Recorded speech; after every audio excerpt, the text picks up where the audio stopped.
రంగారెడ్డి జిల్లా కడ్తాల్ మండలం ముద్విన్ గ్రామంలో ప్రాథమిక వ్యవసాయ సహకార సంఘం ఆధ్వర్యంలో ఏర్పాటు చేసి వడ్ల కొనుగోలు కేంద్రాన్ని కల్వకుర్తి ఎమ్మెల్యే కసిరెడ్డి నారాయణ రెడ్డి ప్రారంభించారు. ఈ సందర్భంగా ఆయన మాట్లాడుతూ 2,18,000 కోట్ల రూపాయలు రైతు రుణమాఫీ చేశామని, మిగిలిన రైతులకు అతి త్వరలో రుణమాఫీ చేస్తామని, రైతు భరోసా డబ్బులు రైతులకు అందజేస్తామని ఎమ్మెల్యే అన్నారు.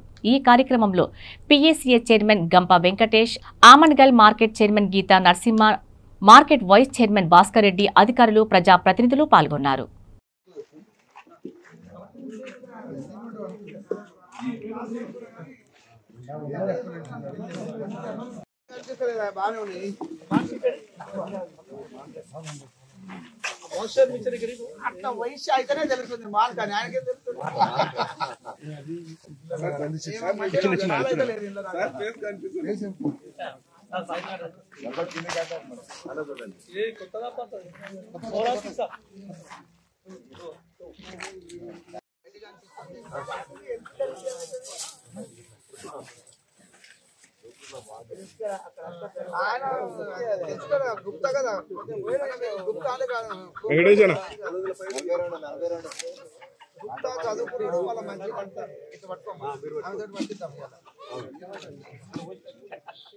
సార్ మహిళలకు అవకాశాలు తక్కువ సార్, మీరు ఒక్కసారి right sir, thank you.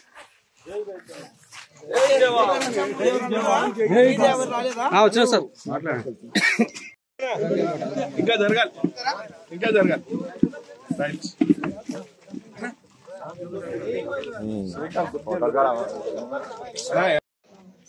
Point 9 ఉంది కానీ 14 మంచిగానే ఉంది, పర్వాలేదు. ఓకే, ఇట్లనే తీసుకొస్తే బాగు. చాలా మంది ఇక్కడ వచ్చి ఇబ్బంది పడుతున్నామన్నారు. మరి వీటి ఏమంతా ఎక్కువ కనిపిస్తలేవు.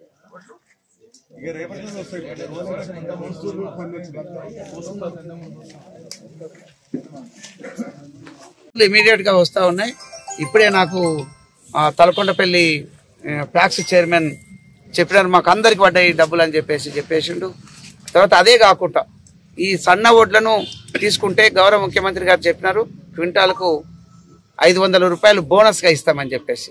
బోనస్ కూడా ఒక రోజు లేదు రెండవ రోజు అంటే 48 గంటల లోపలనే మరి 500 రూపాయలు బోనస్ కూడా క్వింటాల్కు రావడం జరుగుతుంది. అదేవిధంగా దొడ్డు ఓట్లు తీసుకొచ్చినట్లయితే 2,320 రూపాయలు వాటి కూడా తీసుకుంటున్నారు. అంటే అందరు కూడా కాకపోతే రైతులకు నా మనవి, ముఖ్యంగా ఈ మాయిశ్చర్ అంటే తేమ శాతం ఎక్కువ ఉండకుండా తీసుకొచ్చినట్లు అవుతాయి. ఇప్పుడు సన్నయ్య అయితే 14 కదా, 14 లోపల. అదేవిధంగా దొడ్డు ఒడ్లు అవుతే 17% లోపల తేమ ఉండాల్సిన అవసరం ఉంది. దానికి గాను మరి ఏమాత్రం ఇబ్బంది లేకుండా అన్ని కొనుగోలు కేంద్రాలలో మన కల్వకుర్తి కాన్స్టిట్యున్సీలో ఇంచుమించుగా అన్ని స్టార్ట్ అయిపోయినాయి. ఇదే లాస్ట్ అనుకుంటున్నాయి. ఇంకా మిగతా ఏ సెంటర్లోనైనా కానీ ఏ ఇబ్బందులు లేకుండా అందరికీ డబ్బులు వచ్చే విధంగా చూస్తాం. అదేవిధంగా రైతులకు ఏదైతే రుణమాఫీ కావాలని చెప్పేసి కోరుకుంటున్నారో, మరి కొంతమందికి కాంతి వాస్తవమే టెక్నికల్ ప్రాబ్లం కానీ, ఒకటే రేషన్ కార్డులో 2-3 ఉండడం కానీ, లోన్ తీసుకున్న వాళ్ళు ఉండడం, వాళ్ళకి రాలేదు. ఇప్పటికే 18,000 కోట్ల రూపాయలు మరి ఈ ప్రభుత్వం రుణమాఫీ చేస్తారని చెప్పింది, ఇప్పటికి చేసినారు. మిగతాది కూడా చేస్తామని కృతనిశ్చయంతో గౌరవ ముఖ్యమంత్రి గారు ఉన్నారు. రాబోయే రోజులలో ఎక్కువ రోజులు ఏం పట్టదు, అది కూడా అనౌన్స్ చేస్తారు. ఇప్పుడు డబ్బులన్నీ కూడా సమకూర్చుకొని, ఎందుకంటే అప్పుల పాలైనటువంటి పరిస్థితి నుంచి ఈరోజు రైతులకు హెల్ప్ చేయాలనే ఉద్దేశంతో ఏదైతే మాట ఇచ్చినారో దానికి అనుగుణంగా చేస్తూ వెళ్తున్నారు. అదేవిధంగా ఇదే కాకుండా రైతు భరోసా కూడా వస్తూ ఉంది. మరి దానికి కారణం ఏంటిదంటే గుట్టలకు, రాళ్లకు, రప్పలకు, తర్వాత వెంచర్లకు, రోడ్లకు అన్నిటి కూడా ఇచ్చినటువంటి సందర్భం. దాన్ని కూడా అన్ని రెక్టిఫై చేసుకొని అది కూడా ఇప్పుడు రైతు భరోసా కూడా కాంగ్రెస్ ప్రభుత్వం, గౌరవ ముఖ్యమంత్రి రేవంత్ రెడ్డి గారి మరి ఆశయం కూడా అదే ఉంది.